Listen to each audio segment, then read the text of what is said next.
Studio. It is time for Cover Your Assets. It's time to bring in Jim Lynch. Jim is an independent voice on Wall Street, the economy, sports, and of course business. But we like to have some funny business here as well. Good morning, Jim, and welcome on the air again. And again, thank you so much for having me. Now let's get to the monkey business. See, I got you laughing there. Oh, gosh. Anyhow, here's the deal. It's let's talk very, very basic. Let's talk Social Security. The current incumbent in the White House has been talking up cutting payroll taxes. And this is rather dangerous in that your Social Security is funded by payroll taxes. They take money out from your check, and they take money from your employer. So if indeed we would have this ridiculous thing happen, you would find that Social Security would go into more of a deficit. And if this were to continue, Social Security might deteriorate. I don't want to get overly dramatic here, but at least it would deteriorate. It would be dangerous for this to happen. Now, the significance of this is the obvious, the loss of something that has become part of our well-being financially since Franklin Delano Roosevelt got us out of the Great Depression of the 30s. The current president, who I might soon have to call President Death, wants to basically do something very irresponsible. Now, I know he's stupid. Maybe you don't know he's stupid. I think we all know he's malevolent, he's evil. But the point is, wake up. And when you hear this idea of, Biden's socialist, please remember that so many of the benefits that you get, health care, et cetera, come from a government that is for the people. Now, if a government is for the people and it's socialistic, so be it. That gives you life, it gives you health, it gives you schools, it gives you a fire department, a police department, a military, and on it goes. Please, America, wake up. The second thing is we had what I thought was a rather embarrassing display of stupidity on the part of the Postmaster General. DeJoy is his name. Can you imagine a name like DeJoy as a reaper of ill, which he's been doing? But the thing is, Katie Moore, a Democrat from California, on the committee questioning him, basically danced him around a few times and made him confess he really didn't know how the postal system worked, and he didn't know it from A to Z. And in addition, upon very strong questioning from other members of the House, he could not come up with the game plan that they used in making all these changes. So here we have two things happening to us caused by the Trump administration, which is definitely hurting our freedom, our health, and our well-being. And so please take note of that. And though there's a lot of shrillness coming out of the Republican convention, that's demagoguery. It's got nothing to do with your health and well-being. And I think we really might take a lesson in comparing the Democratic convention to the Republican convention and just realize that the Democratic convention basically looks to help and service and manage most of the population. The Republican basically looks for a man without a plan, President Trump, to just basically say, I'm going to do it and take over. Well, he's done it all right. He gave us a pandemic. We could be going on a depression. We're doing without the Postal Service. We're doing without a lot of services because of his cutting back on the government, such as pollution control, water control, and so forth. So These are very, very, very serious times, and your vote is going to be very, very important. The votes are going to basically decide whether we're going to go forward as the United States of America, or we're just going to fall behind further the rest of the world and become a society dominated by authoritarianism and greed. Anyhow, on that bright note, what do you say? Well, I say that what I've been. Marshall, I can't hear you. Can you hear me now? I mean, it's strange. Can you hear me now? Yeah, tune it up a little bit. Okay, how about now? I got it now. All right. My whole thing is I'm a true progressive. I'm a true democratic socialist, and Joe Biden is no democratic socialist. Joe Biden is not as mainstream as he used to be, but that's simply because times change. And if you're in the political positions that he's been in over many years, your positions change, or else you will fall by the wayside. So that's the first thing. The second thing to look at here is the way that these conventions are being run, and what's behind them. If you look at the Democratic convention, to be quite honest with you, as a virtual convention, it wasn't that bad. They had a lot of different speakers. Now, a lot of people on the progressive side of the Democratic Party were upset that Republicans spoke. I'm not upset. I think that the Democrats presented the progressive wing of the party, the Democratic Socialist wing of the party, the moderate side of the party, and they presented also some Republicans, and there's quite a few who have been in government for a while, to back up the fact that it is indeed an important time for a change. When you go over and you flip over to the Republican convention, it is not really a Republican convention. It is in name only. It is a Donald Trump convention, and I'm not going to criticize him for this. He got elected being Donald Trump, and some other reasons, and he has basically turned the Republican Party, as it stands now, into his party. So yes, you'll have him and his family speaking every night, and some very weird speakers, in my opinion. But he has taken this convention in a different way. This is, of course, the kickoff to the campaign. I think there's like 70 days left until the election. But what's interesting, what you bring up, is something that not enough people have been talking about, and that is, if you have a cut in Social Security taxes, sooner or later, someone in the government is going to claim, well, we can't continue to fund Social Security, so that program will go by the wayside. I mean, look what's happening with the United States Postal Service. We all know that some people would like the government to get out of the Postal Service business and to hire private contractors like they did in prisons. Well, you see how well that's worked out in prisons. It hasn't worked out well at all. And there's one thing, there's two organizations that really know, I'll say three now, three organizations that really know how to move things from point A to point B. One is Amazon. One is the military, the United States military. Nobody can move things with the speed and the accuracy of the U.S. military. Two is the post office, and three is Amazon and FedEx. I would much rather have a quasi-public utility like the United States Postal Service, which employs local people. I mean, you go to the post office here in Sharon, local people. You go to the post office in Salisbury, local people. Cornwall, local people. It is an organization that has been built from the ground up.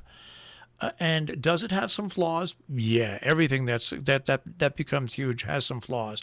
But if you speak to 99.9% of the people, they're very happy with the Postal Service. And why are they happy with the Postal Service? Because they deal with local people. They're not dealing with somebody high up on 15 telephone calls away. This is a big mistake that's being made, and it's the same thing that's going on with Social Security. If you take away the funding from Social Security, you're not going to have it. Just like the United States Postal Service, they're the only agency that has to totally prove that they can fund their pensions 20, 25 years out. No, not even the U.S. Congress does that. So it always appears like the Postal Service is in problems. And it's not. They make a lot of money, but they have to spend a lot of money and put a lot of money away. Very well said in terms of the pension. Very well said in terms of the longevity of a workforce locally and nationwide, and very well said about the service that is provided. One area that it's incredible to me has been so conveniently overlooked in this whole postal problem is rural America, which lacks broadband, and the mail gets delivered, as has been said several times in the last couple of weeks, to every address in America. So if you're in a little backwater town of 2,500 people, you are going to get your mail. You are going to get your mail. And those people rely on the mail as a lifeline to everything, be it their pension check, their forms for filling out for the government or for the state and local, the orders for their businesses, et cetera, et cetera, et cetera. It is a lifeline, and it's really a lifeline, particularly to most of America, that really cannot depend on other things, such as FedEx, UPS. Okay, they might go to these districts, but the cost will be incredible. The timing will be not so good, not so keen, whereas the post office is always on the job. And, you know, this I can't accentuate enough. The post office is in the Constitution of the United States. It stated there will be a post office. And why was that? Because this was a connection to all of the citizens in a democracy. And, you know, we take things for granted as time goes by. This is so, so crucial. If we didn't have this very cheap way of getting information and orders and et cetera, we'd be like on a desert. So people really should take to heart and think about and talk to neighbors, write to your congressman and so forth, if but for no other reason than to take the discipline to recognize what you have here. It is a jewel, an absolute jewel. It's and like anything that has so many working parts, I think what makes the post office successful, and it goes back to the Pony Express days, really, is that it is built on the local branch and up. And it's not just a governmental agency, it's a quasi-governmental agency. And I think that's what makes it work so well. No question about it. When you go to a post office, you don't run into a bureaucracy. Oh, let me get Joe. Let me make a call. The person there takes care of you. It might be complicated in what you're asking them to do, but they'll get on the case and they'll solve it for you. The postal people who I've known over the years, going there for packages or something, for some reason or another, considering the pressure they're under, they manage to display a certain togetherness and a certain sharing and a certain let me help you, a can-do attitude that certainly makes life go a lot better, but sure gets things done in a way that's most efficient. Well, okay, so now we've got the Republican convention will be wrapping up this week, and it's going to be it's going to be a campaign that is going to be basically energized. Unfortunately, but it's the way it's going to have to be. Unfortunately, it's going to be energized by television. There's no doubt about it, and radio advertising. I mean, because there's no other way for these candidates to get the word out. There's no big rallies. There isn't anything like that. There might be some debates, even though I'm not so convinced that Donald Trump wants to debate Joe Biden, even though he calls him Sleepy Joe. There, at most, there'll be 2 or 3 debates. So this is going to be a very interesting. And then on top of that, you then add in the fact that there's going to be local voting, and there's also going to be mail-in ballots as well. This is really going to be a very interesting 70 days, Jim. Well, I hope that Biden is prepared to take the gloves off, because if he takes the gloves off, he's going to have Trump on the ropes for every minute of the debate. And by taking the ropes off, it's like, why is it that 6 or 7 of the people you brought to Washington are in jail? They've been indicted. Why is it that there are still 20 to 40 women who are going to file sexual assault charges when you're out of office? Why is it that New York State continues to investigate your finances? Those are pretty heady topics, and a lot of politicians shy from getting down into the dirt. But how can you shy from getting down in the dirt when the guy who throws the most dirt, that's his whole stock in trade? That's Donald Trump. So I share with you, particularly if Biden takes off the gloves. Trump is not going to know which side is up. Kamala Harris will do that and then some without throwing much shade at Biden. Not at Biden, but at Pence.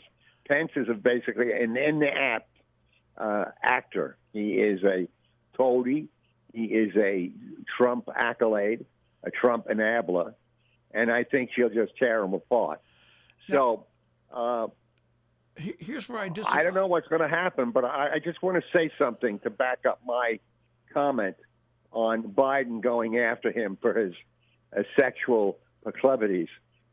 When Hillary Clinton debated Donald Trump, he had about 8 or 10 women in a box in the auditorium that he had invited who had accused Bill Clinton of sexual improprieties.